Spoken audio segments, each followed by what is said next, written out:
Add me up here. Hi, everyone. Thank you for tuning in. Hey, Regina. Good evening. Um, we're getting ready to get started. I am so excited about tonight's show. Um, I have a lot of great community events, back to school events to discuss with you that's coming up. I want to review the governor's candidate forum that took place.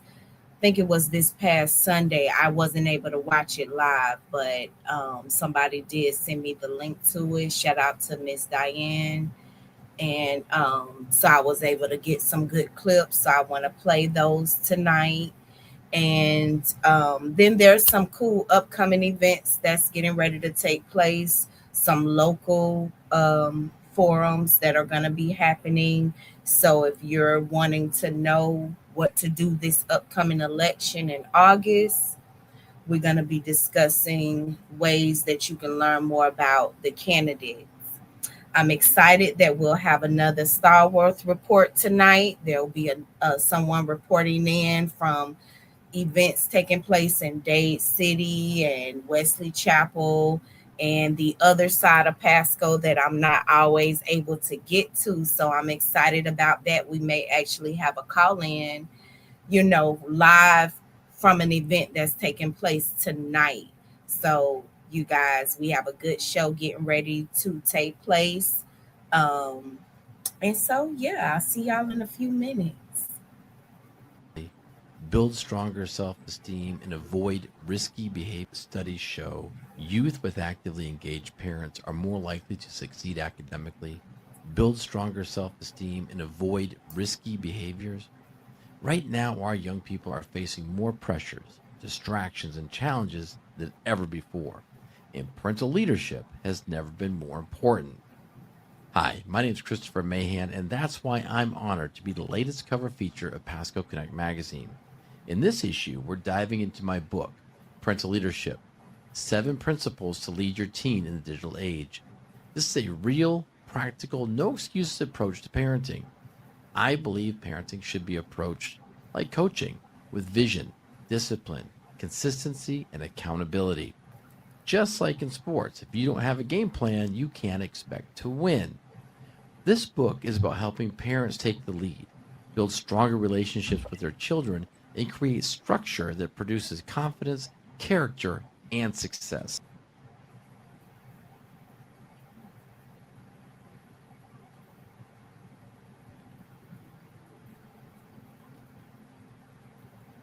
Please don't tell me my computer is freezing.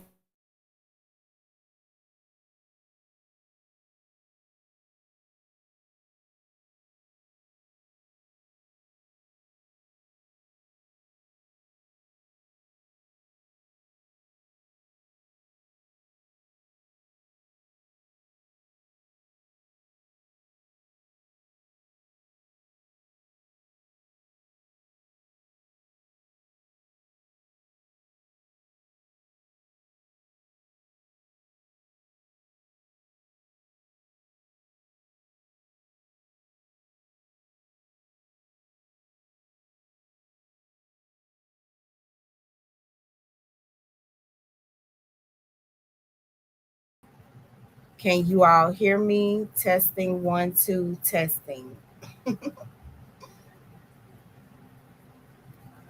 I hope I don't have to go live again. I really pray I don't.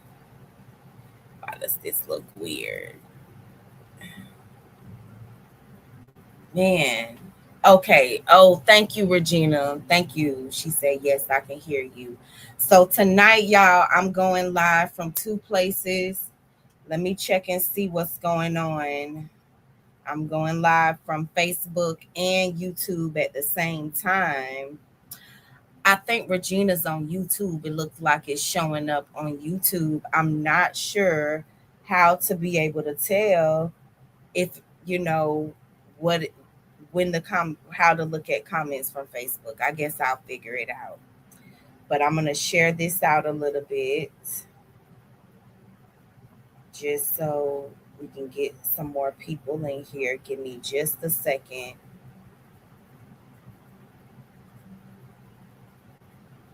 I did not mean for that to happen, but nevertheless, this is where we're at. Oh, I see a light come in from Facebook. Okay, all right. All right, I guess. Oh, Shaniki, hey, what's up? All right. She says she's tuned in. Thank you for joining. I'm excited about tonight. We're going to definitely have a call in. We may have two. Um, we may have someone tuning in right from a candidate forum that's going on locally in Pasco County. We're going to be reviewing clips from the governor's candidate forum that took place a couple of days ago. So I want to talk about that. Let's see here. I think that's one of the first things that I want to discuss. I may go out of order a little bit, you guys. I'm sorry. Okay, Regina, you're on YouTube, and I see now the comment come in with the YouTube signal. I mean, little logo. Then if it's a Facebook comment, it comes in on Facebook. So that's what's up. I am gonna be going back over the property tax discussion and playing more of the interview that I had with Mike Fasano. The full interview is up on our YouTube channel. For whatever reason, it don't want to upload to Facebook. It's like giving me a hard time, but I do want to get it on Facebook, so I'm gonna keep trying and see what happens. But it's been giving me issues. But shout out to Diane Grady. She's the secretary of the African American Club of Pasco County. She ended up sliding this into our chat and sent me the link for this. This took place Sunday, July 12th. And so it went live on Facebook. They broadcasted. These are the candidates for Florida's governor's race.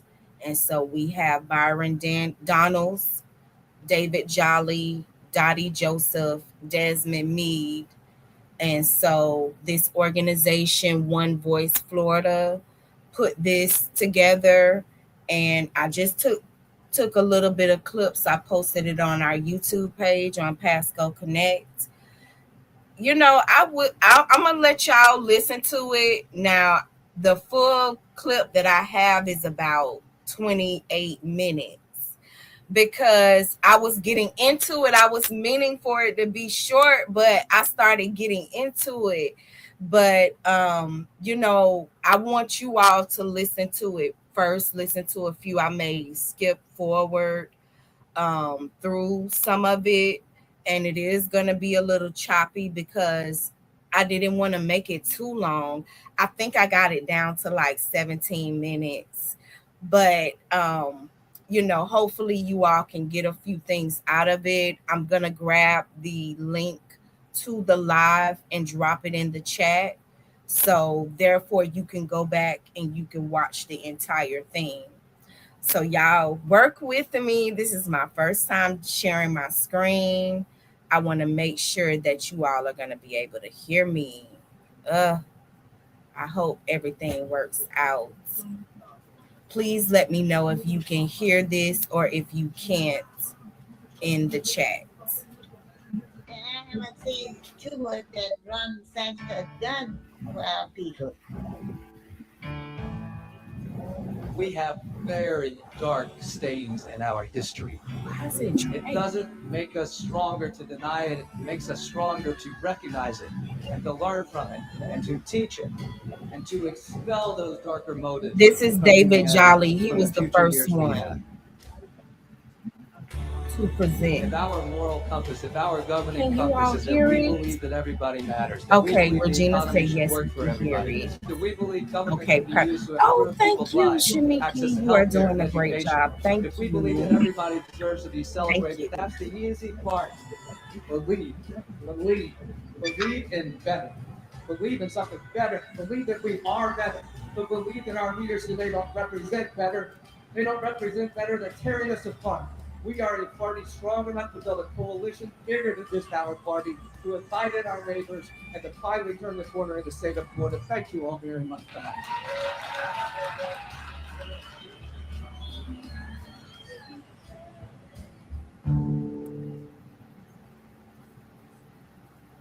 For having me. Thank you for having this forum, for what you do to continue to make sure voters are informed. My wife and I live in Pinellas County. My father was a minister. We moved around the state a little bit, lived in Miami for 10 or 12 years, graduated from Pasco High, lived in Pensacola. I'm a fifth generation Floridian. My wife and I have two young kids. I had the opportunity to serve in Congress. I'm an attorney, had the opportunity to do about a decade worth of TV work.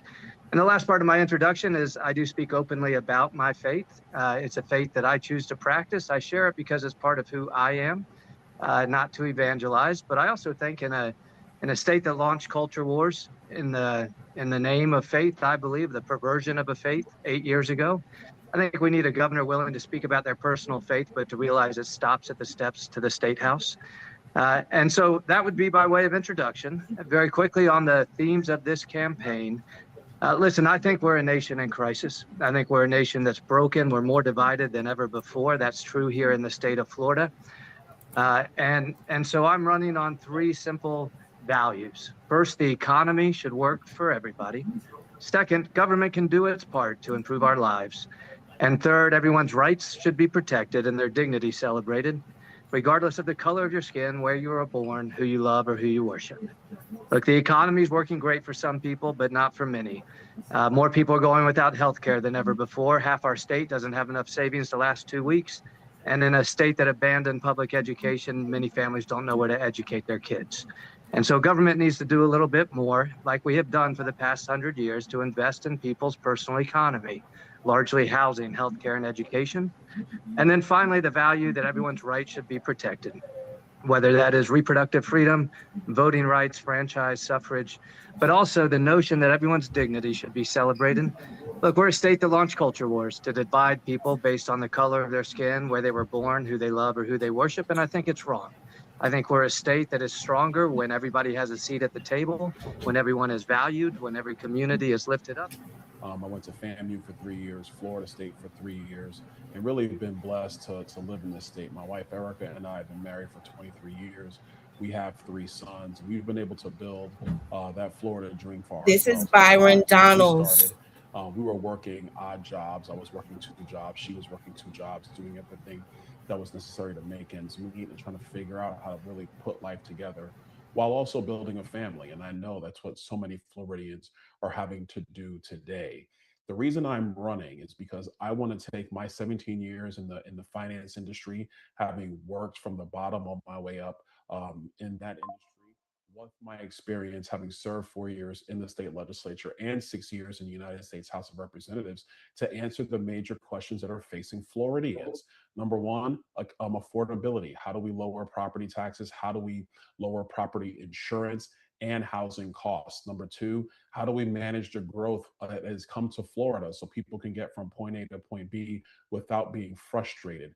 And then number three, most importantly, how do we keep the beauty of Florida while we also continue to grow the promise of Florida?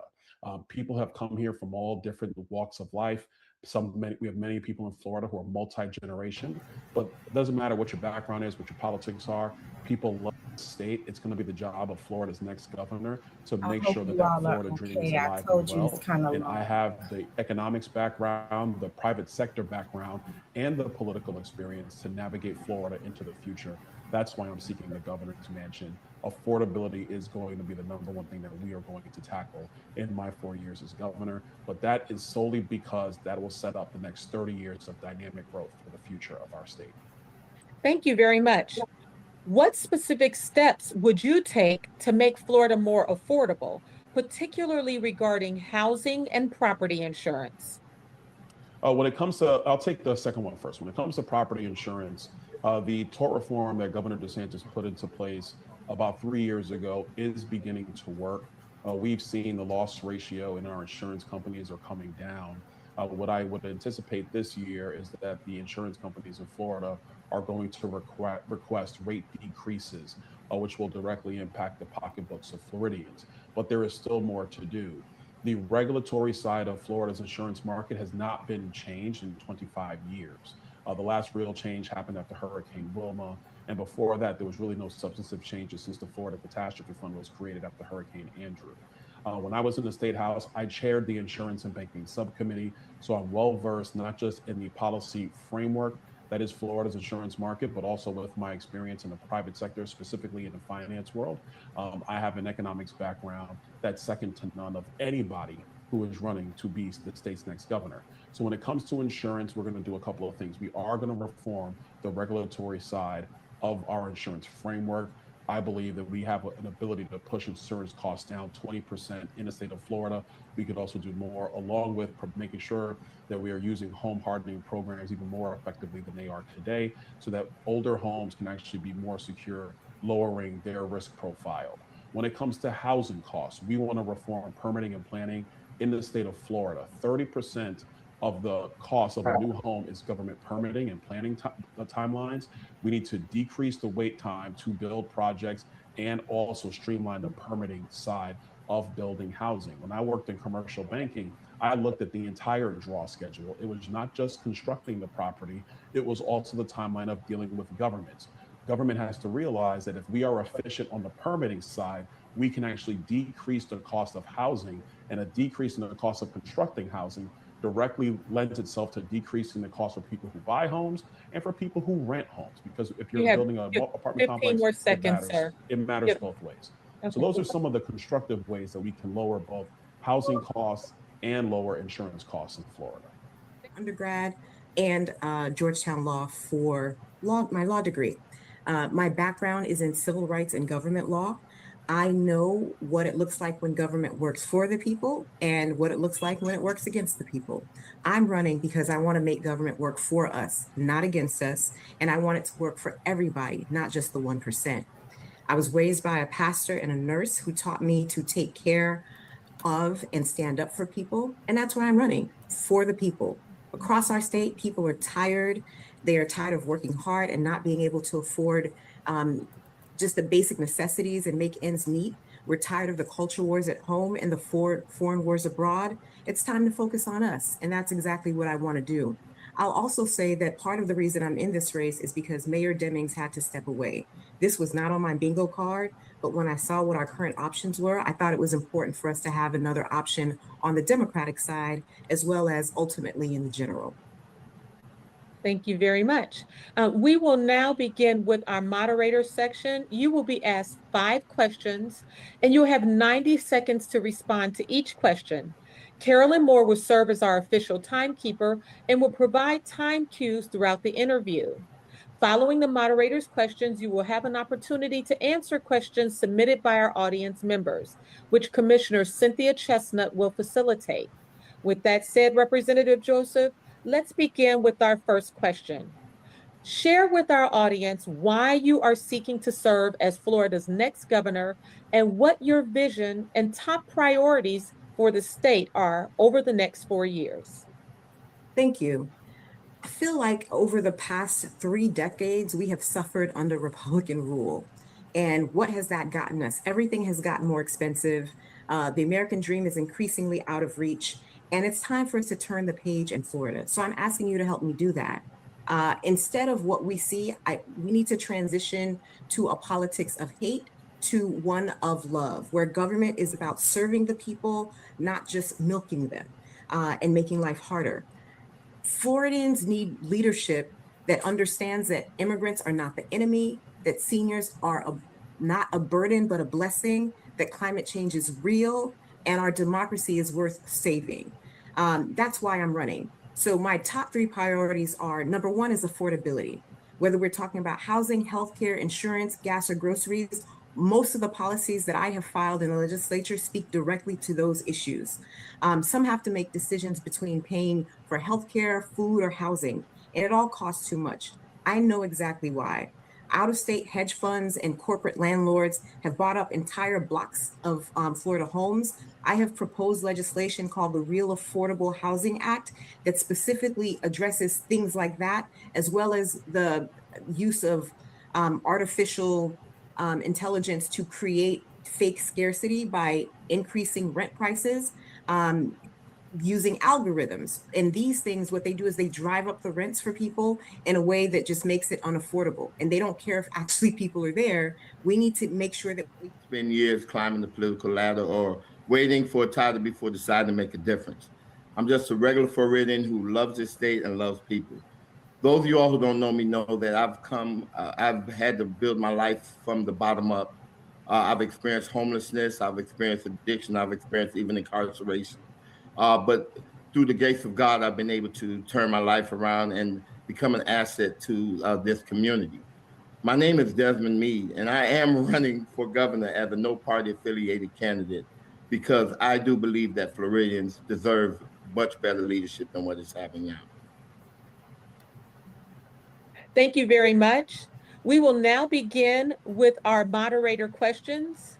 You'll have 5 questions, 90 seconds to respond to each question. Carolyn Moore will be our official timekeeper, and she'll provide time cues throughout your interview. Following the moderator questions, you'll have the opportunity to answer questions submitted by our audience members, which Commissioner Cynthia Chestnut will facilitate. Mr. Meade, our first question is, share with our audience why you are seeking to serve as Florida's next governor, and what is your vision and top priorities for the state over the next 4 years? Thank you. The reason why I'm running to serve as governor for the state of Florida is because, first of all, I think Floridians deserve much stronger leadership than what it's been having.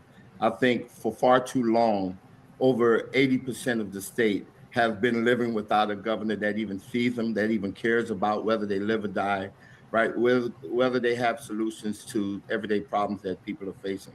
I'm running because I think both political systems of Florida and have spent more time engaging in partisan wars or in culture wars than actually addressing the issues that actually impact real Floridians. And what those issues are, very easy. Accountability, right? The economy, affordability, and even healthcare. Those issues have been plaguing the state of Florida for decades.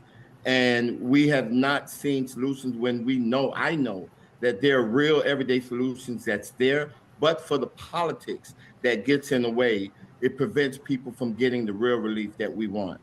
And so at times, I believe that we're at a moment now where people are just tired of politics and tired of the same old, the same old promises that's being given to our communities, and no one has ever returned an investment or returned on any kind of promises that they've made. We've not seen any gains. We've just been going further and further back. We've seen the losses that we've had over the last 2 administrations, and it's time for a change. I really do believe that. Okay, you guys, it's about 3 more minutes left of that, but I'm gonna stop it right there. This took place Sunday, July 12th, and 2 of these candidates, let's see here. So the Republican candidates are Byron Donalds, Paul Renner, Jay Collins, James Fishback. The Democratic candidates are David Jolly, Jerry Demings, Dana Marie Foster.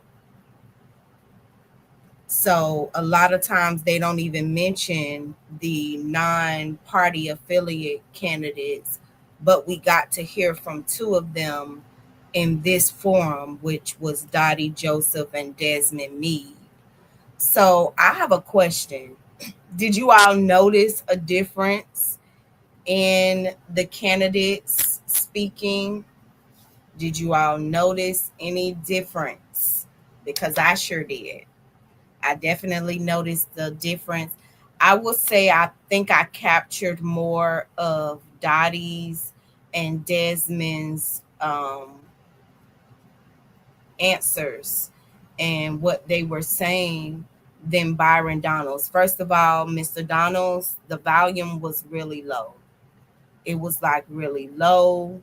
You know, he was speaking in like monotone, and it was hard to follow. So that's what I have to say about that. You know, he was really speaking about his background and his education and bigging that up as to why he's qualified for this position. You know, David Jolly, I believe he's who a lot of people are putting their support behind for the Democrats. And, you know, I believe what he was saying was really good. You know, he's speaking that, you know, he wants to bring everyone together, and he's at least acknowledging the racial tensions that's been going on and has some way of addressing it, which I don't see a lot of candidates talking about. Now, in my opinion, Dottie and Desmond spoke on a lot of things that I don't hear candidates that are affiliated with parties speaking about. You know, they were admitting to the climate change. They were admitting to a lot of things that people see happening and going on, and nobody's really talking about. So I did think that I ended up clipping more of their speak. Like I said, the original clip, I maybe have about 30 minutes of it, but I think the full thing was about 2 hours. They have a lot in the beginning, then they kind of get to it. So I put the link to the full interview in the comments section. So you can click on that link and go and watch the full candidates Q&A. I think they had the questions already set up because I seen people in the comments trying to put their questions in and like, well, my question's not being answered, but I think they already had those questions set up, and people kind of like, you know, set to answer them, maybe the moderator or something like that. So yeah, you know, this is our governor's race. Our current governor, Ron DeSantis, he's getting ready to complete his second term. He cannot run again, you know. So we have a primary election August 18th, and then the general election November 30th. And so I do know that you have to be registered to vote by Monday, the 21st, in order to have your vote considered for this August election. So please make sure you can go to pascovotes.gov and find out if you're registered. You can find out where to go to get registered. And yeah, make sure that you are looking into these candidates. I think what I'm gonna do is play it back in my earpiece again, and I'll probably put out a little summary type article on what I thought each of the candidates, you know, what I thought of them and what they were speaking about. So usually I put the facts first, then I may put a little bit of my opinion in there. You know, I'm going to have to turn my volume up in my earpiece all the way up for Byron Donalds because I'm like, I can barely hear you, you know, speak up. We're trying to hear what you have to say. You know, I don't know. So I'm going to have to play my earpiece back again. But David Jolly, I got a good message from him. And then Dottie and Desmond, you know, honestly, they were addressing things that I want to hear being addressed. Period, period, period. So, what are you guys' thoughts, you know, on the governor's race? Do you feel like there is a candidate that's out there representing you? You know, who are you all looking, you know, towards voting for the next governor of Florida? I would love to hear your thoughts. Share them in the comments section. Now, we may end up, well, I know we're going to end up having a call in but I still want to kind of move forward with some more things that took place over the weekend. And so another forum took place, Coffee with the Candidates. This is directly from Valerie Anderson Stallworth. She's going to be giving us a Stallworth report, giving us events that's taking place on the other side of Pasco. So she wrote 5 days ago that the Trinity Democratic Club put on an awesome Coffee with the Candidates event today. The morning was informational, inspiring, and in your face, delivered for such a time as this. That's like a scripture. All candidates were prepared, shared their platforms, and not only spoke of the challenges that some voters face, but shared their why and what they could do to make a difference in the lives of their friends and neighbors in Pasco County. If you are not registered to vote, time is running out. We need you to show up and show out at the polls. So I know that I think Stephanie Vasquez was there. Um, Christopher King was there. Let's see who else I can spot on this flyer if I can get it to get big enough. Let's see here.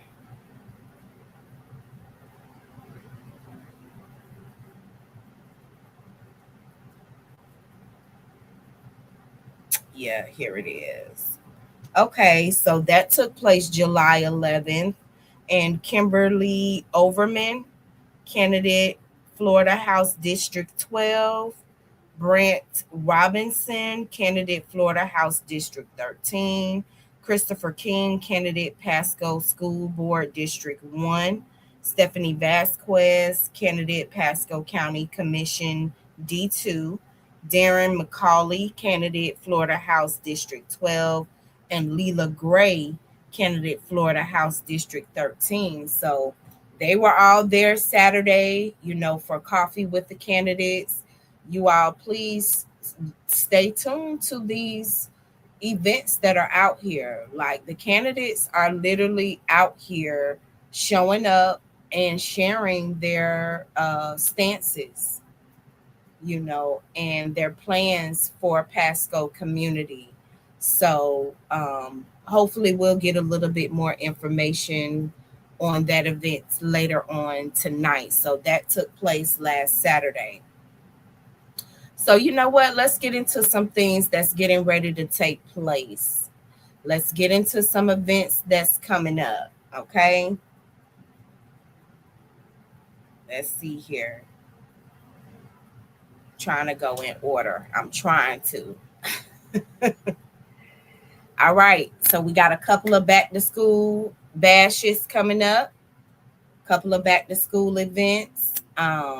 This Saturday, July 18th, 10 a.m. to 1 at the James Irving Civic Center. That's in Dade City, 38122 Martin Luther King Boulevard, Dade City, Florida, 333. But anyway, Dade City, Florida. So they do have a contact information in here. I hope y'all can see that. Can you? I don't know if I can shift it. I don't think I can. Nevertheless, if you would like the flyer, you can reach out to PascoConnect@gmail.com, and I'll definitely send that over to you. So you guys, I've seen nothing but back to school events. Back to school events, back to back. It's no reasons for these kids to go into school next year without their supplies. Being the only child coming in there and not having their supplies for school. Back in the day, I would hit up, at least one or two, making sure I get everything that's needed, and whatever I couldn't get, then hey, I hit Walmart up during the tax-free week, which is coming up. I did see they announced that. So the tax-free week is next week. So you all can hit these back to school events up, get what you need, and then hey, hit Walmart up or the place that you're going to get your school supplies. There is another one. So that's Days City. Let me see here.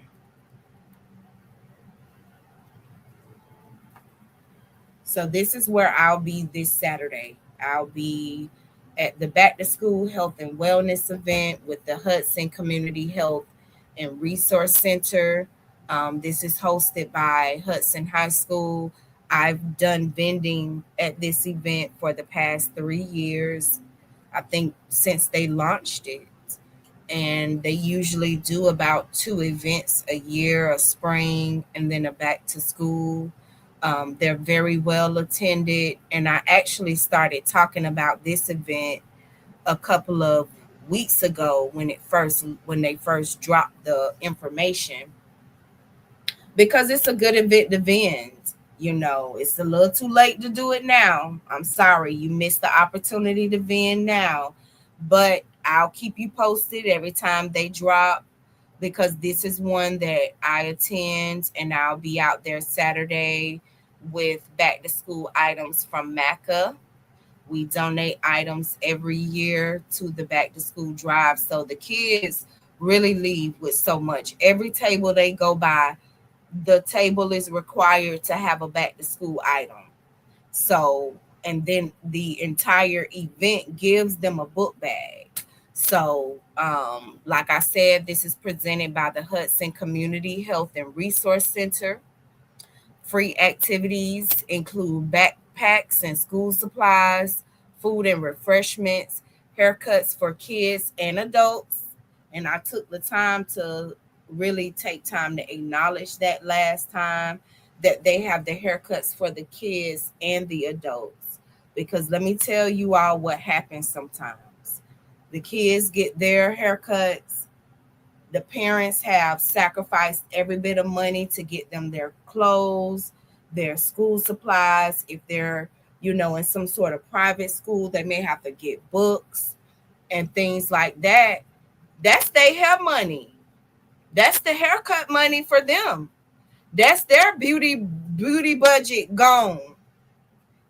So when you see the moms pulling up in a messy ponytail and a bonnet and pajamas, they done stayed up late getting all of the clothes together and putting the book bags and things like that together. And we sometimes give the parents a hard time in that way, not realizing that when it's back to school time, they're making big financial decisions and making big financial sacrifices to make sure kids have the school clothes, the shoes that they need, socks, underwear, t-shirts, got to get their hair cut and hair done and all of those things.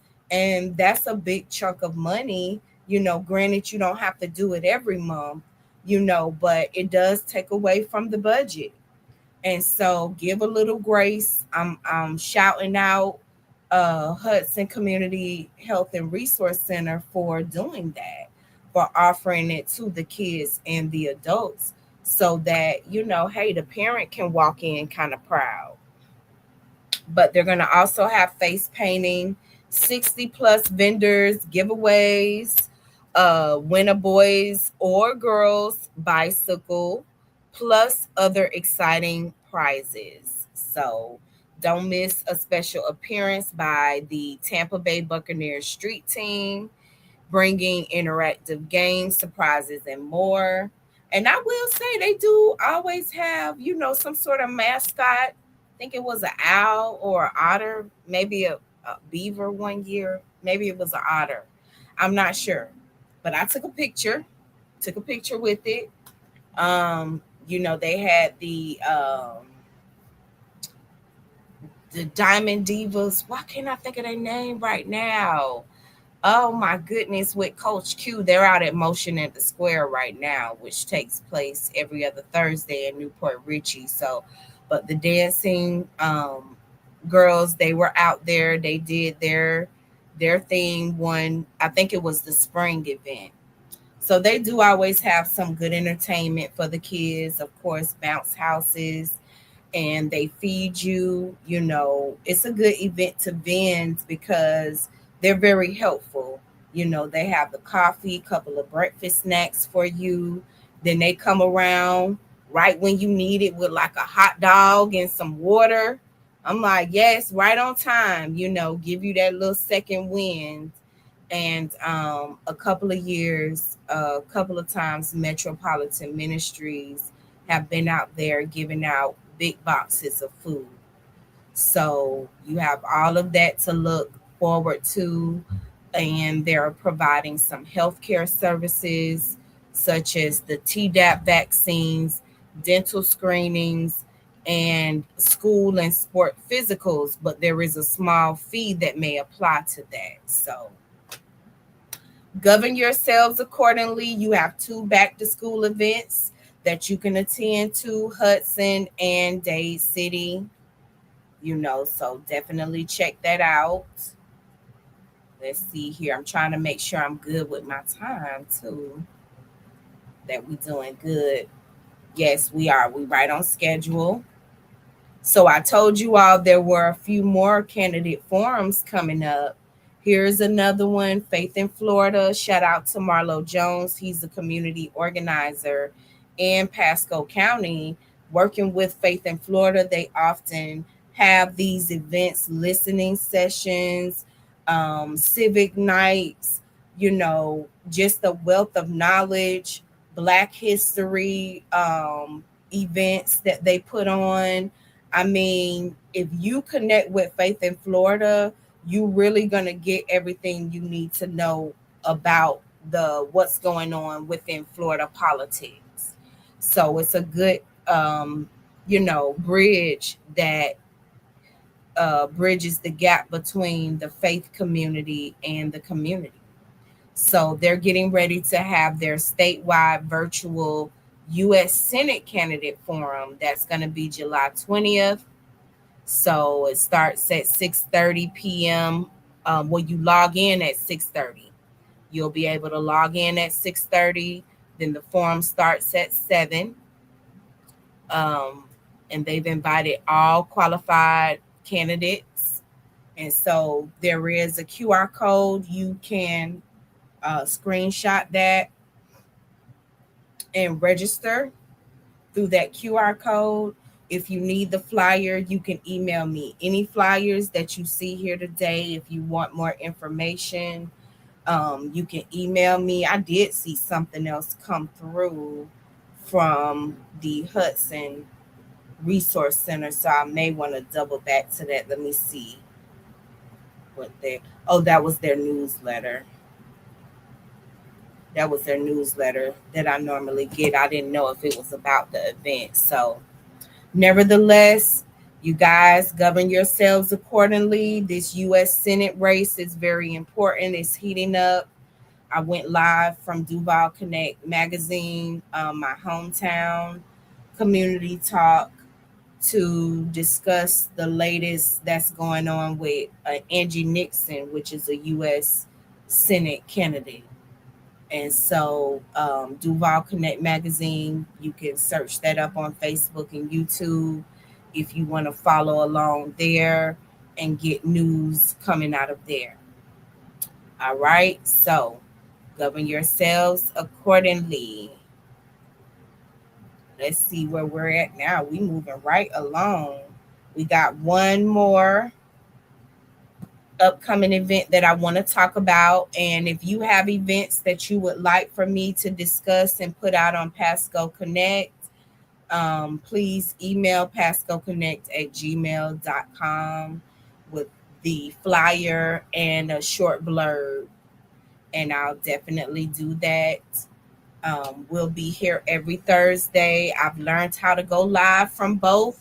So shout out to Facebook and YouTube. We on both tonight. I'm excited about that. So let's see here. We'll be live every Thursday. Definitely invite others to tune in. So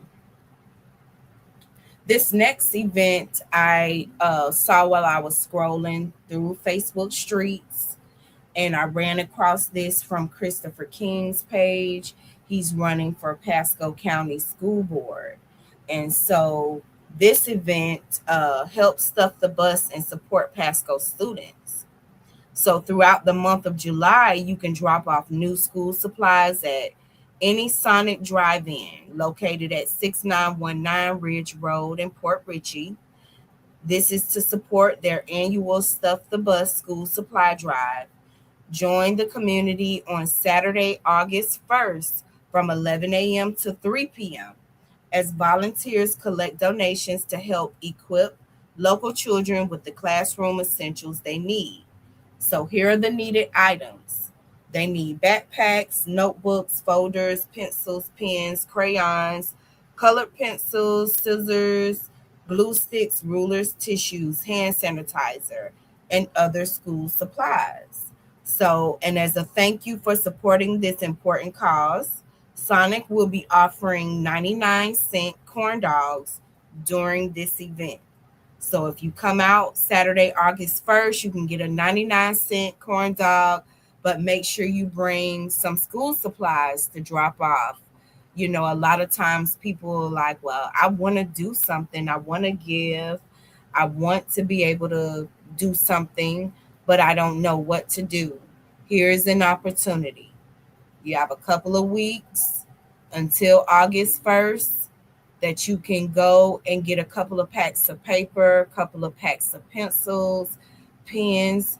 You know the things that you needed in school. Grab some of those things. Grab some glue sticks. Grab some scissors. Drop it off at Sonic for their Stuff the Bus. And then get you a 99-cent corn dog. So I do want to try to always have some things up here that people can give back, find ways to give back, because I hear that a lot. I hear that a lot. People are like, well, I want to do something. I don't know what to do. I'm like, okay, I'm going to remember that. Because I do come back to you and say, well, all right, here's something. Here is something right here that you can do. So Stuff the Bus, that's August 1st. I think that was the end of the events. Oh, no. I apologize. We do have one more. Make sure I have this up here. Real quick, though, shout out to A Woman's World Beauty Supply. They're open now on Mondays from 9 a.m. to 7 p.m. I announced this on an earlier show, but shout out to A Woman's World Beauty Supply. That is a place that you can go pick up a free PascoConnect magazine. So shout out to them. So I mentioned this last week, and I'm probably going to keep mentioning it up until the event. Pasco Recovery Roundtable. They host a roundtable, the recovery community comes together to host a roundtable every month. It's usually the last Monday of the month. So Monday, July 27th at 1 p.m. They'll be giving some RCO, harm reduction, and OD updates. And they host that meeting at 8610 Galen Wilson Boulevard. That's the Senior Citizens Center. So that's where that's at. This month, I'll be presenting from MACA. We've teamed up with Harm Reduction Anonymous. You've all heard Joe. He's come in a couple of times to give us an update, on things going on within his community and organization, sharing the events that they do. He's usually in a meeting on Thursdays, and sometimes he's able to call in. He wasn't last week because they had an emergency. And prayerfully, everything worked out. He really stuck with the person. He ended up messaging me after the last Thursday's live, like, man, telling me about it. And I'm just like, God bless you, and please get you some rest, Joe, because these people that are servicing these communities and out here, they're giving their all.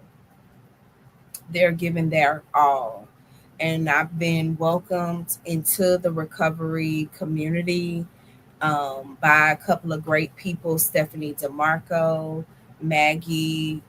They may come on sometimes and share some updates from the community, and they've just been such a blessing to me. So I'm getting to know everyone, and I'm working on my presentation because I want to be able to give back. I want to be able to come with some solutions when they present at their roundtable.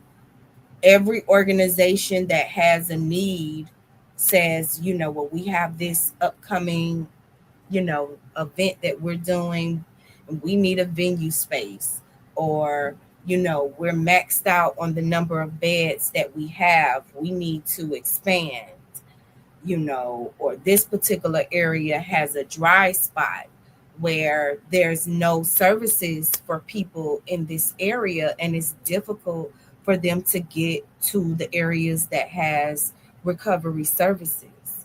And so they all put their heads together. Many people just volunteer what they have to help each other, and it's really beautiful to see, and a lot of great things come out of it. So if you're able to, you can also dial in, where you can tune in virtually. So if you want this flyer, if you want more information, email me at PascoConnect@gmail.com, and I'll definitely make sure that you get this. Okay. So, you know, a lot of people already know that I work for an organization called MACA. We provide HIV testing and preventative services to the community.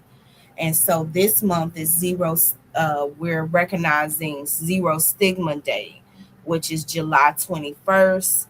And it's National HIV Awareness Month for all of the month of July. So, stigma and discrimination affect the mental and emotional well being of people who live with HIV and can result in feelings of shame, despair, fear of social isolation, and reluctance to get tested or treated for HIV. Stigma takes the form of negative attitudes and beliefs about people with HIV and moral judgments about their choices and lifestyles. Stigma is often caused by fear of the virus and misperceptions about how HIV is transmitted and treated. HIV stigma involves negative attitudes, prejudices, and discriminatory behaviors directed at people living with HIV, driven by fear, moral judgments, and understandings about transmission. It severely impacts individuals' mental health, discourages testing, and prevents them from accessing life saving healthcare and social support. And so this month, I just want to put that back in the back of your minds. I always want to encourage people to get tested for HIV. MACA has a clinic in Hudson. Let me see if I can pull that flyer real quick so you can have that information. But, every month I'm out speaking to a different population and just speaking with people. And last month we teamed up with Harm Reduction Anonymous. And you know what? I think I know where I have that at. Give me 1 second, you guys, because I want to be able to pull it up. Yeah, here we go. Yeah. So it's time to prioritize your health. All services done at no cost. MACA Inc. has been servicing the needs of the community as a nonprofit in North Florida for over 20 years. MACA offers primary care, mental health, STD screening, and pharmacy services, regardless of your financial situation, insurance status, or ability to pay. So walk-ins are welcome every Thursday, 9 a.m. to 1 p.m. You could come into the office or schedule an appointment Monday through Thursday from 9 a.m. to 2 p.m. So if you need to make that appointment, don't hesitate to call 727-286-6025. And the office is located at 15909 US 19 South. So that's off of 19 in Hudson. And so, yeah, I just want to encourage you to make sure to get tested and to know your status at all times. All right. So I think that takes care of our events that are coming up. So if you would like those flyers, if you would like any more information on the flyers that I shared today, you can email me at PascoConnect@gmail.com. And if you have an event out there that you would like for me to share, I will gladly do that. You can send your flyers, send a quick blurb about the event that you have coming up, and email me at PascoConnect@gmail.com. I did get, a few inquiries, and I've been surprised. I'm like, man, this inbox is really popping right now. So I got to, get back with some people. Trust me, I'm going to take some time over the next couple of days to do that. Okay, I see we got somebody popping in here. Let's see what we got going on. Hello. You there? Hello, Let's am I on see. there? You on. How are you? Oh my goodness, good. Hey. We are Ah, here at Rock the Vote for Stephanie Vasquez. And it's okay. 2:45. Hello. I'm just trying to make you guys bigger. There we go. We're live with them. There you go. Woo-hoo! And Stephanie is Hi. in singing with the women's music song. So she asked me Okay. to go ahead and step out here and connect with you. So Well, we are this is going perfect live. time. Yes, Okay. yes. And anybody that's interested in joining us, this is Rock the Vote for Stephanie Vasquez campaign. We are live at the Double Branch Ale Brewery in Wesley Chapel, Crate at the Grove. Yeah. And this is karaoke for a cause. Stephanie is here to help us get rid of the waste, get rid of the overdevelopment. There are so many things in Pasco County that are going wrong. There are some that are going right. That's why I love it here. But we invite you to come out, learn more about her campaign. We invite you to get on board. We cross all party lines. There are Democrats, there are Republicans, there are no party. What we want is a Pasco for the people, a Pasco that listens to the people, a Pasco that enables the people to make sure that their vote counts in all elections, not just this one. Now, I kind of rattled down a little bit. Do you have a question for us? Well, who all showed up tonight? Any other Oh my candidates? goodness. There are about 35, 40 folks in there. We've been singing since about 7 o'clock. And we have more 80s, songs to 80s, come. They got some 80s hits. Girls just want to have fun is going on now. And what a better opportunity to have folks actually come out and have a good time for a good cause. I love it. Yes, select your song. And Stephanie is running for County Commission seat District 2. And what we want to be able to do is make sure that the people have a voice and that we are heard across Pasco County, from Lacucci down to Holiday. We want to make sure that everybody is heard and everybody has a voice. And we also encourage you to check out StephanieVasquez.com. I believe that's her website.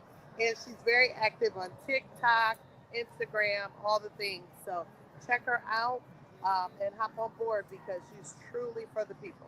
And this is Dawn Jameson that is with me. She is a volunteer for Stephanie's campaign, as well as very impactful person within our community. Several organizations that she belongs to.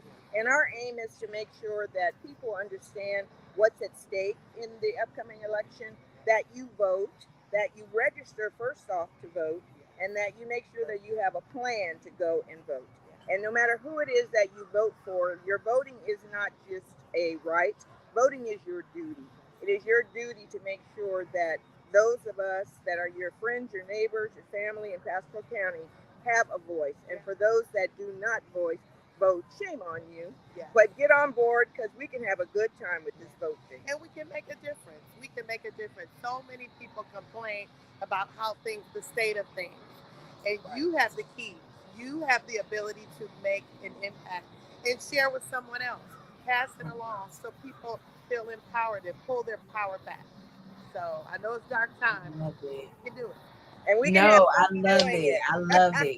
Fire them up. Fire them up. That's wonderful. So what are y'all singing next?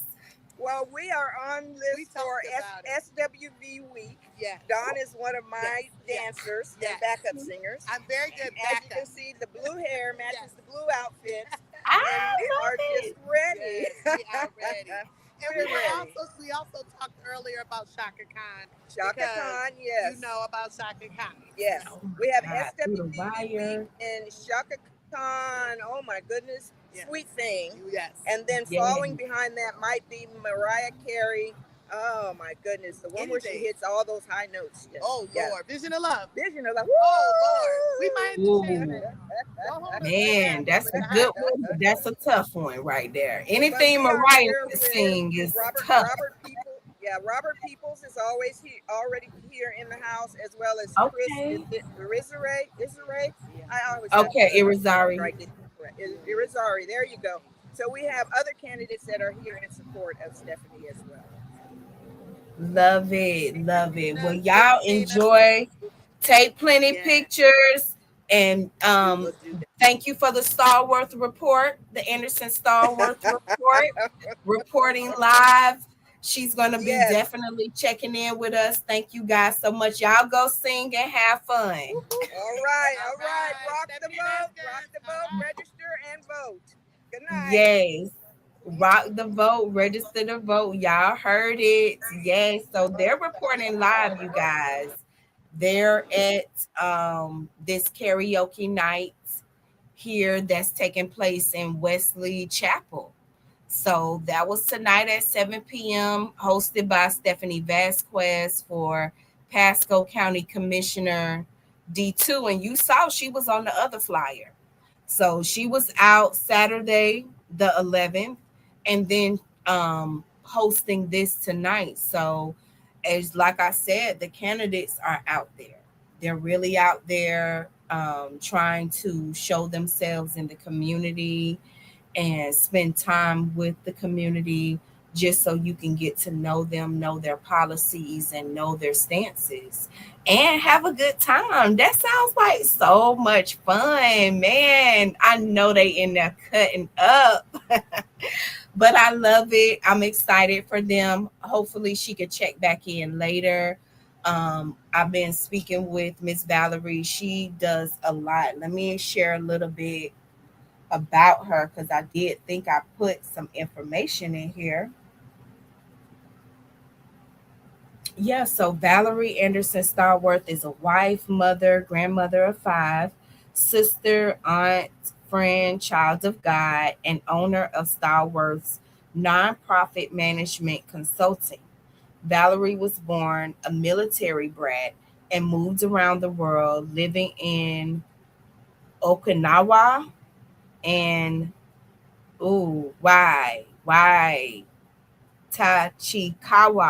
Takichawa, Japan, Woodbridge, England, Simbach, Germany, as well as stateside base assignments.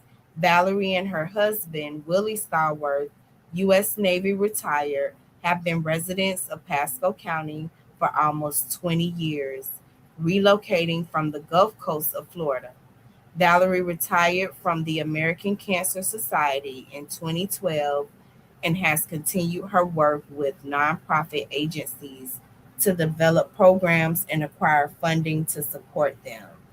And so how I met Valerie was at the African American Club of Pasco County. I've been a member since 2017, and we've worked together. We worked together for the scholarship. Yep, this was our first year working together for that, working together for the journal, putting that together. It was really pleasant working with her. She's very knowledgeable. She knows a lot of great people in the community. She's connected and she's often at a lot of community events. So it just made sense that we would work together and team up for PascoConnect. And so we're working together. As you can see, she's very busy, but she's like, I'm going to call in if I'm able to. And she'll be sending me like a report of some events that I may not be aware of happening on the other side of Pasco, and as well giving a report of the events that I may not be able to make. And also, I just recently asked her if she would do the cover interview and article for the next PascoConnect magazine. So she will be doing that, and I'm excited about that as well. And so, honestly, I'm working on two issues at the same time. That issue, and then Pat Morris is a writer for the magazine, and we have another issue that's going to be coming out. I'm not quite ready to drop the theme of it yet, but that'll be coming out as well. So yeah, PascoConnect has a lot going on. I'm excited though about the Stallworth Anderson report. So we'll be getting some good information. We'll have some more events to share with you and put out there. So, I think that was everything for the event portion. I did want to go back and revisit the property tax discussion. It continues to be a big topic, even out here in these social media streets. With PascoConnect, I recently dropped the clips of my interview with Mike Fasano, our tax collector. And I'll tell you why I decided to interview him or reach out to him.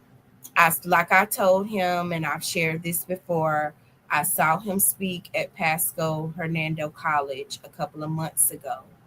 And he dropped this warning that if we remove property taxes, what would be the impact on the community as far as the services that we rely on that property taxes fund.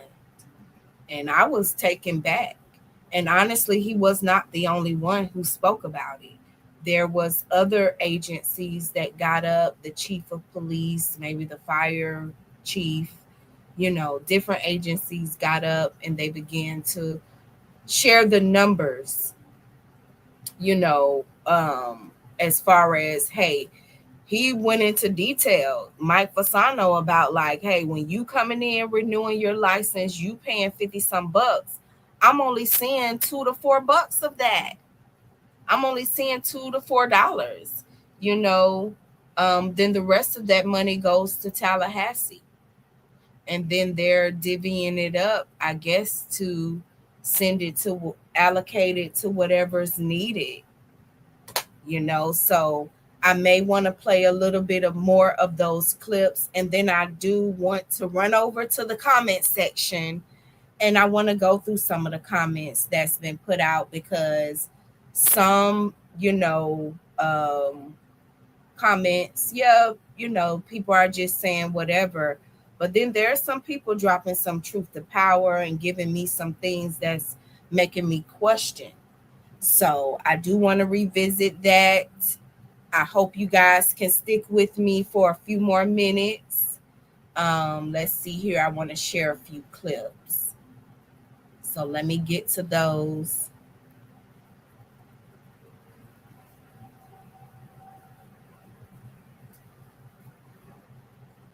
Trust fund, that contingency plan that you just spoke of, is gone.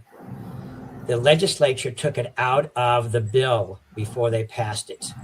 And so the amendment no longer has that backup, if you will. If you recall, the governor talked about, and I thought what he had was a good idea, was having a trust fund that would offset in some of the losses that small counties and cities would have.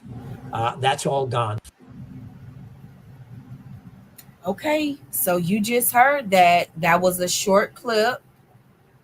That clip got a lot of response too. So I may go over here and travel to the comment section, but basically what he was speaking about was when they first proposed no taxes, no property taxes.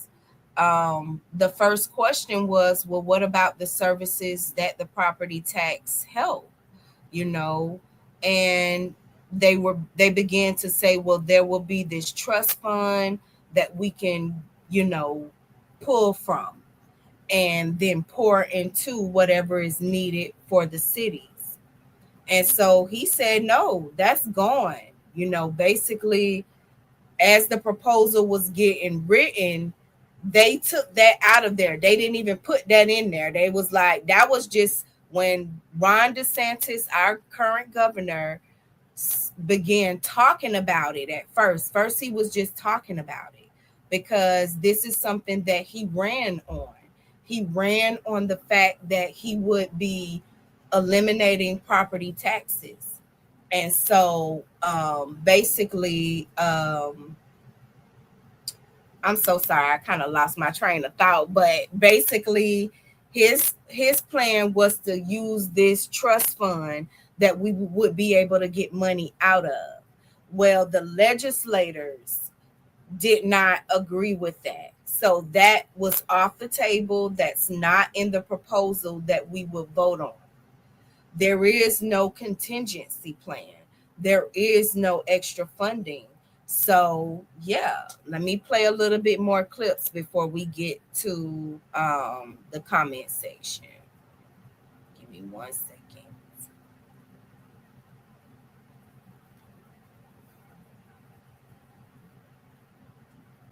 Concern I have as well is now that if this amendment passes, I believe you're going to see a lot of cities and counties move some of their ad valorem assessments to non-ad valorem assessments. For instance, like here in Pasco County, we have 7 bonds that were sold to build a jail, to build parks and rec, to build fire stations. They're being assessed on the ad valorem assessment. We have to make sure that we have money coming in to pay those bonds. Otherwise, we'll default on those bonds. And you're going to see the millage rate on those bonds increase significantly if this amendment passes, because they're going to have to find the money somewhere.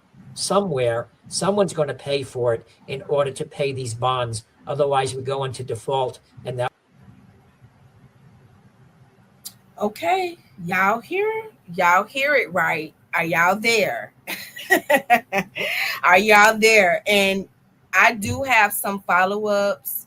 Mike Fasano was really kind to me. He was very gracious. I reached out to him on a weekend or maybe like a Friday, and he hit me up by Sunday and left me his personal office number, said give him a call to get on the books.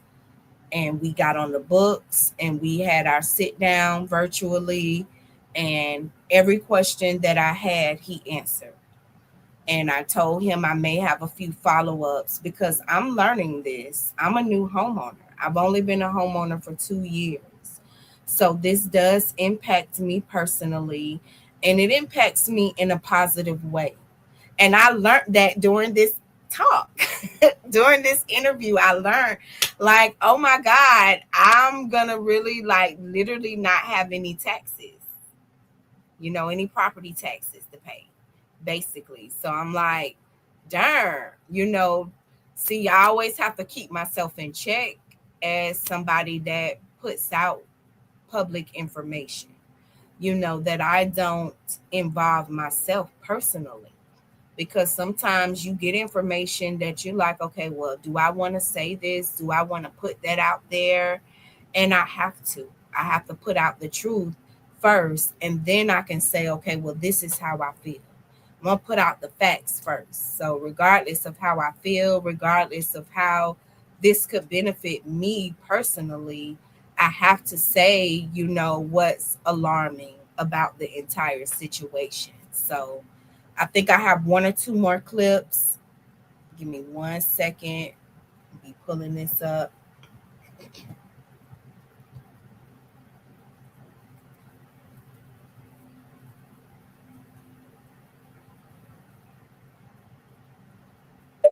Home. So for instance, let's say the property appraiser says that your assessed value is $150,000. Well, now you're going to pay tax only on $100,000. But the proposal does, it increases that homestead exemption to where many people may not be paying any ad valorem property tax. I may be one of those people. So yes. It's important to remember, Candace, that that's only on ad valorem assessments. Okay. So there's ad valorem assessments, and then there's non-ad valorem assessments. So your ad valorem assessments are property taxes by the school board, by the county commission, by your water district. Maybe you have a fire district on there. Maybe you have bonds on there like that were sold to build jail, maybe to build fire stations, maybe to build parks and rec centers. Then you have non-ad valorem assessments that could be anywhere from street lights to maybe a resource recovery plant, things like that. Those type of assessments will not be included in this homestead exemption increase.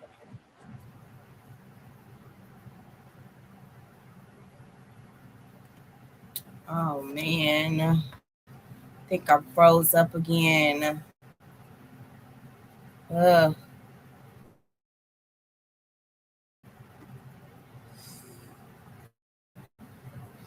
Froze.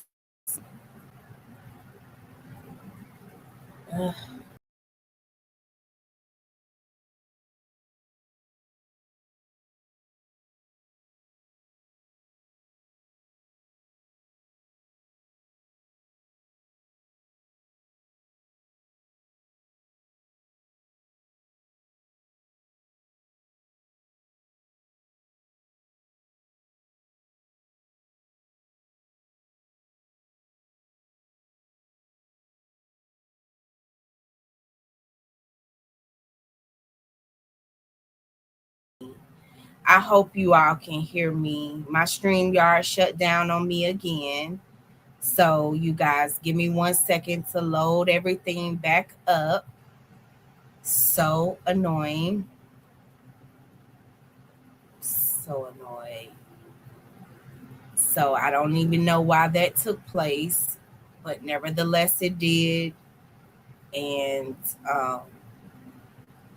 man, that's so frustrating though.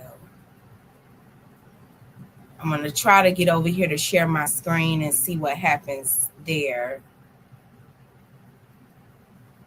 Seems like it doesn't want me to do that for whatever reason, but I want to come over here and look at some of the... If they really want to help a homeowner, saying it's hot, go after the... That's the clip he was speaking about, the homeowner's insurance. Okay, thank you, Regina. You saying you can hear me. Okay, thank you. So annoying. But I want to go over here to these clips and get into this comment section. Because the comment section it's still going crazy. You know, so... is now that if this amendment passes, I believe you're going to see a lot of cities and counties move their... Yeah. So there are alternative methods to fund the necessities that are way more equitable. Somebody else said, figure it out and don't bite the hand that feeds you. And that comment got 22 likes. Somebody said, amen, government needs to be on a budget based on how much you make, not how much you want to spend. I wanted to read these comments because what I've seen a lot of people saying is the cities have been overspending. The people in power, the county commissioners, the people in power have been overspending. spending unnecessary money, and how you find out what's being spent is through the city council meetings and the county commissioner meetings. They've recently been going through these budgets, but I find it very funny that the volume is always so low when you try to tune in to these events. They have them during the day when everyone is working and no one can attend. The only thing you can do is listen back to them. You can't comment if you've come in virtually. You can't even comment. And some of these meetings, you can't comment if you attend and you go to the brick and mortar building. You still won't be able to give a public comment. And even if you give a public comment, that comment doesn't have to be considered by the board. So that's one of the reasons why I wanted to go into these comments, because I'm like, oh, okay, so y'all trying to make it seem like, nah, we don't want to eliminate property taxes because we don't have any money. Meanwhile, every time I turn around, there's something new in one of these cities popping up. New something, new fire station, new railroad, something, new sign, So someone said we shouldn't build something if we can't afford it. We shouldn't continue to approve more subdivisions to be built before we have sufficient roads to handle the mass amount of traffic it creates. When there's more houses, we need more for fire stations. You don't write checks without the money in the bank. Well, just take a look at the county commissioner houses and property. Now you know where the money goes. I told you they get out in this comment section and they saying a lot. Regina said, bring on the comments.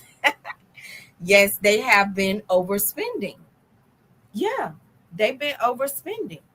So someone says Mike Fasano is speaking clearly. Somebody has to pay for it. That is what he said. He said somebody's going to have to pay for it. And another thing we kind of got into during it didn't clip it, but he was mentioning how, a lot of people that rent their housing, rent apartment, they're renting, they may feel that they're not going to be impacted. But the toll is going to come onto that property manager. Whatever increase and whatever that person has to pay, that's your landlord or the property manager of whatever apartment complex or subdivision that you're living in, though the funds or whatever fees, that's going to trickle down to the renter. And so the rent, that's why we may, I guess eventually see rent increases as this go in. And Lord knows we don't need any of those. Like, we need to get a handle on this rent situation, like cap it. So somebody said there is plenty of money with all the building permits issued to overflow the area. Patents, licenses, the sales tax. If the county didn't have money to build more fire stations, etc., they shouldn't have done it. The only reason they are needed is because of the uncontrolled development in the county. Yikes. Yikes. It will affect everyone. It will. It will. That is why I began to put it out there, because I'm like, okay, so we need to talk about this. We need to talk about this. I need to hear more information about this. I got to get out here on my Harriet the Spy. Yep, I got to get out here on my Sherlock Holmes. I got to get out here on my Mrs. Fletcher, Matlock, whatever. I got to get out here. It's a case. We have a case. We have a case of these property taxes, and what are they going to do about it? Now, we did get a little bit into the homeowners insurance. And I will say I did like that in some of the governor candidates talk, they were mentioning that I need a plan of action. Me, Candace Smith, need a plan of action from whoever's getting ready to be the governor for the state of Florida on how they're going to handle homeowners insurance. Seriously. So that is one thing that, Mike Fasano was bringing up, is the fact that, hey, a lot of times this is something you won't see them address. They'll address the property taxes, but why not address homeowners insurance? Which to me, it's not necessarily about the price of it. It's more about they're not covering anything. It's like, why am I paying this? If you're not going to cover damages and things like that. We had a really horrible hurricane season the year that I moved into this house. We were going through that, but many people lost their homes, lost their properties, roads set underwater for months. Work was delayed. There was all of this confusion. People were getting scammed. And it's so hard to get that money through the county for people to get help. It's crazy. And so, yeah, I was, listening very intently to what Mike Fasano was saying, but I'm also listening to these comment sections. So, going to the county tax collector for advice about restraining the growth of property taxes is like going to the town undertaker for advice about stopping gunfights or drunk driving. It's just bad for business. I don't know about that analogy, but I get what you're saying. Basically, of course, this is what he's going to say. Of course, he's not with the elimination of the property taxes because it directly impacts what he governs. He's the tax collector. So saying to the tax collector, there won't be any more property taxes is not what he want to hear. We know that. I do know that. However, I still wanted the facts. I still wanted his side. Just like now, you're able to give your side. So, somebody else said politicians cried the same cry years ago when they doubled the exemption. $460,000 for a skate park. Kids don't even use I guess they're saying because it's so hot this summer and they can't get off their phones or video games. So did we really pay $460,000 for a skate park? I'm going to have to look into that.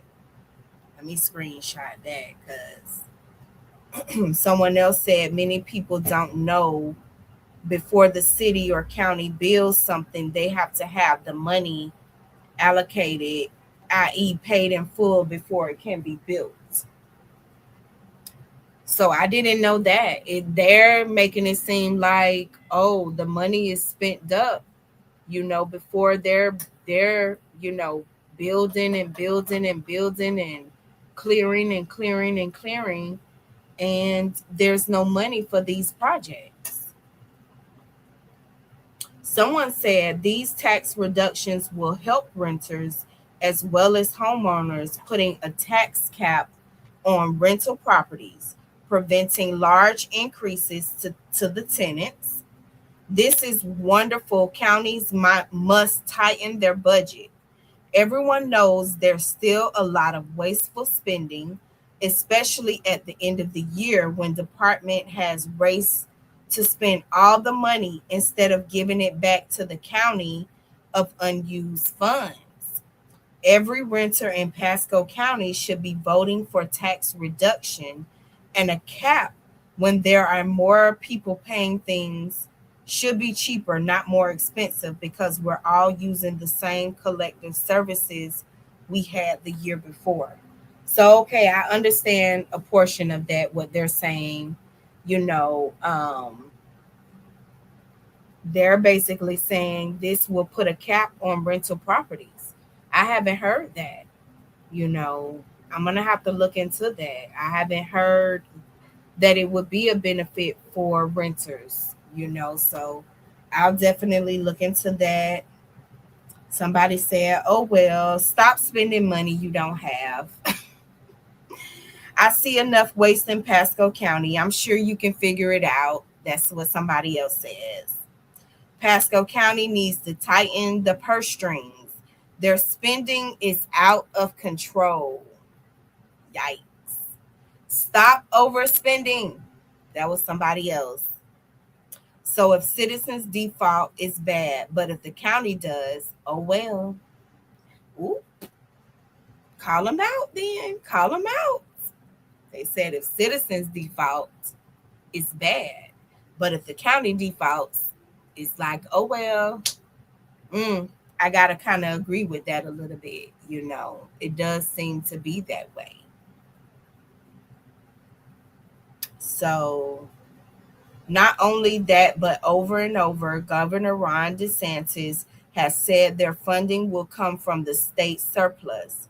The state has a large surplus year after year, and this only applies to homestead property.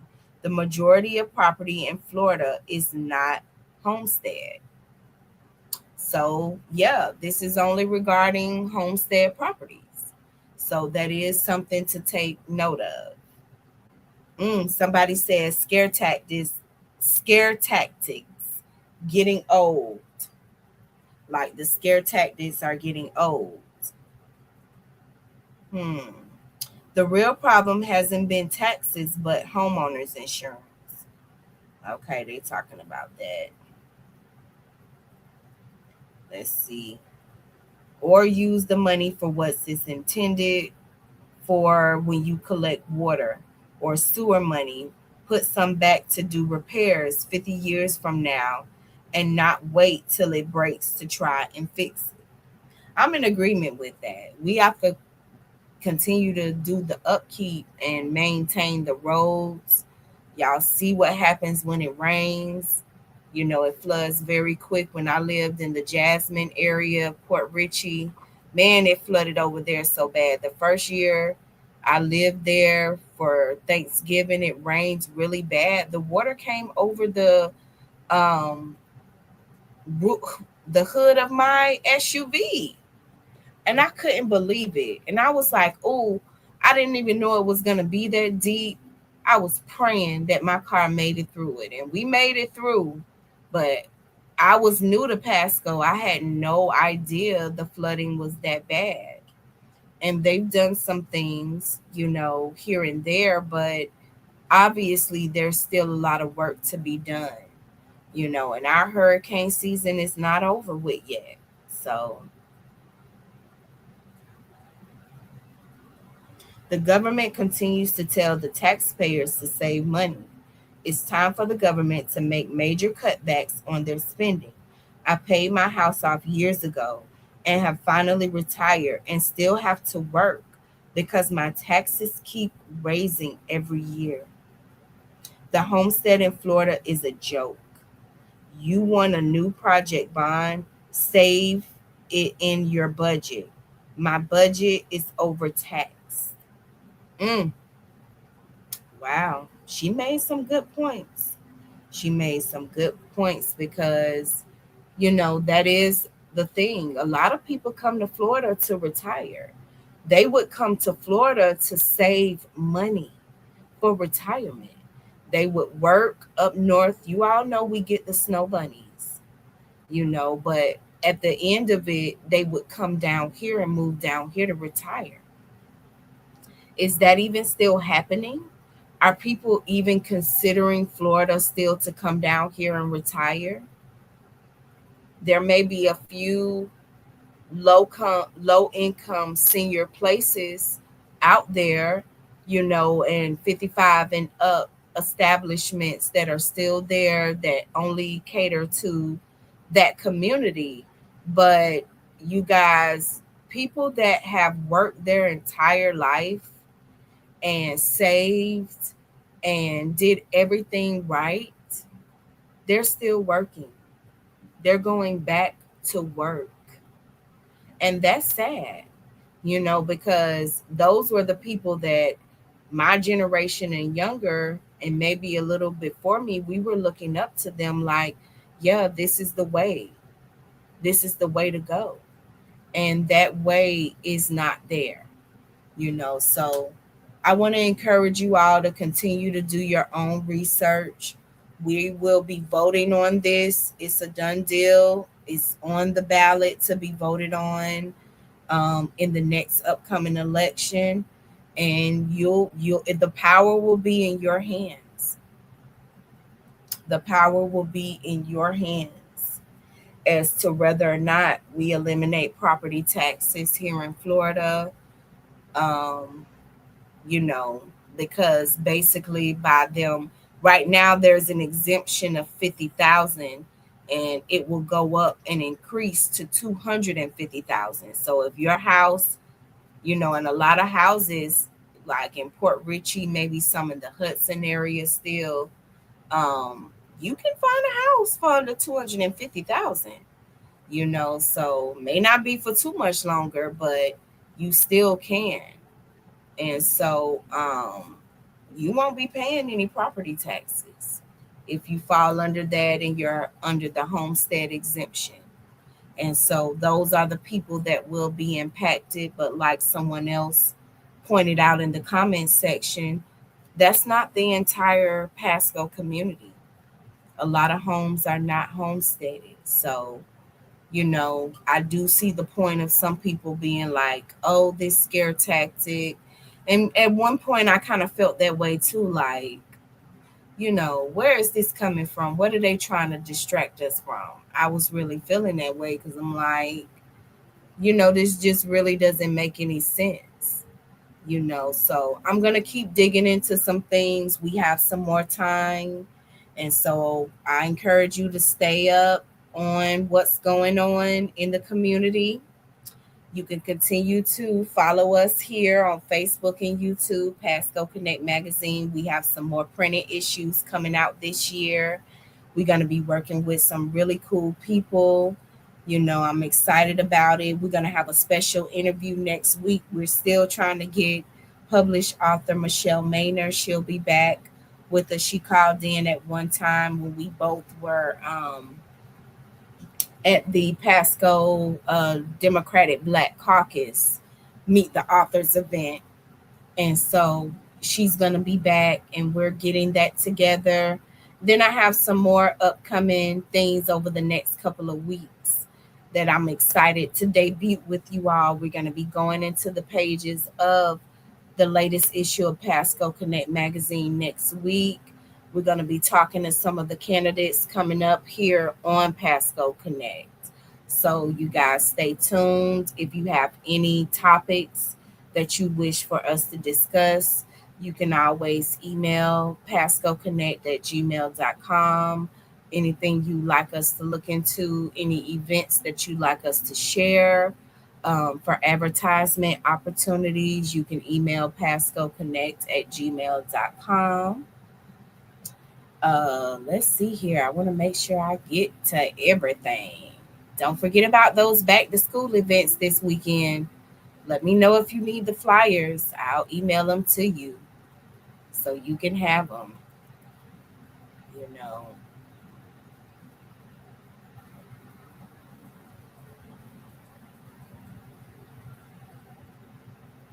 Yep. So join PascoConnect magazine email list.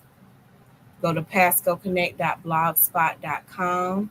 If you like to join our email list, you can drop a comment in the comment section, drop your email in the comment section, or email me at pascoconnect@gmail.com. And I'll add you on to our email list. And that's where I send out a lot of blog posts. And so definitely do that. Make sure I go over everything before we get out of here today. Let's see. So PascoConnect falls under the umbrella of Queen Connect Publishing, which is my publishing company. You subscribe for $2 a month. You get all digital issues for free from all of the magazines, Duval Connect and Fat Tablets, as well as Pasco. I have several books out there. I'll be sharing more about them in upcoming lives, but they're available as well. You can go to patreon.com/QCP to find out all of that information. If I ever have magazines on me, they're $10. They are at locations like a Woman's World Beauty where you can pick them up for free, because I do want them to be free. The goal is for the magazines to be in the community for free, but I need your help with advertising with the magazine, purchasing spotlights, which are 2-page articles on your events and your organizations. And you can purchase a subscription for $2 a month, a full-page magazine ad for $75, and that's a 3-magazine special, a 2-page magazine spotlight for $150, back cover spotlight for $300, front cover spotlight for $500, and I offer ghost writing services as well. So I just want to definitely share that with you. Oh, I didn't mean to do that. Sorry. I think I got one more thing to share. Then we gonna get out of here. So if you would like to support PascoConnect magazine, and shout out to those that have, I truly appreciate everybody that's ever purchased the magazine, that subscribes to the magazine, that helps me to pay the writers, that helps me to pay photographers that come out and take pictures for me. I have 3 magazines, and so any money, any support goes towards paying people that I work with and being able to widen my network and being able to put out more issues and talk about more things. And so I do have a special where I'll be spotlighting events and people up here on Community Talk. So I'll be sharing that at a later date.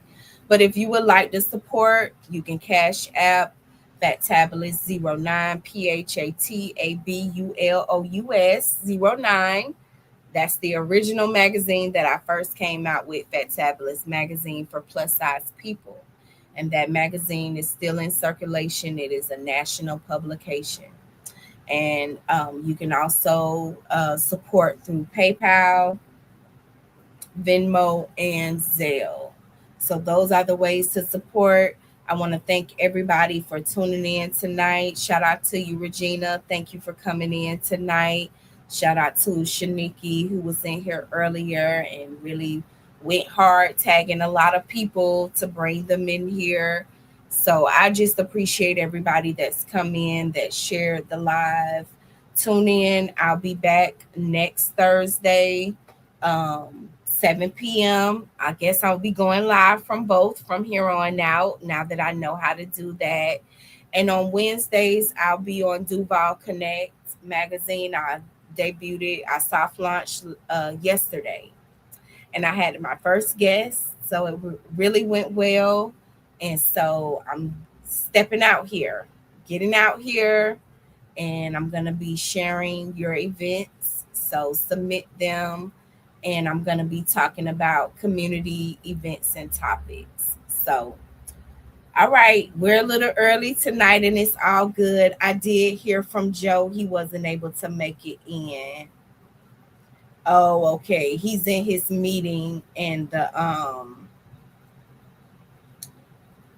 he's the person that's speaking, so he wasn't able to come in. That's okay, Joe. It's all good.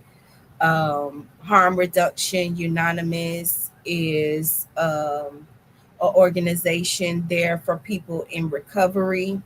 They offer a lot of additional services. So if you like more information about that, if you're someone that's looking for recovery services, I can definitely connect you to some great people. So email me PascoConnect@gmail.com. It'll all remain anonymous. Okay. If you like a free HIV test, you can also email me and I can get that set up for you as well. So, yeah. All right. I think we had a really good show. See what I'm going to close us out on.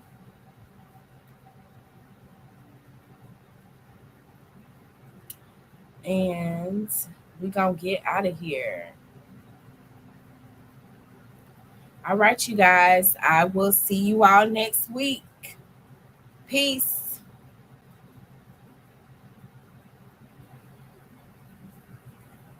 Is it not playing? Why is it so low? I hope it can be heard. I can't tell.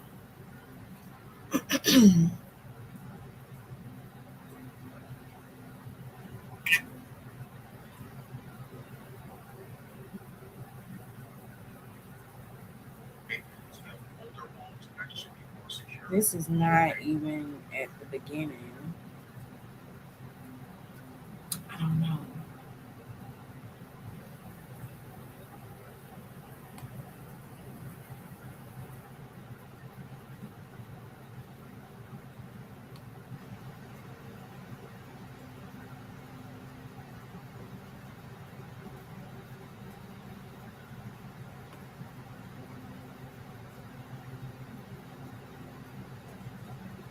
Hmm.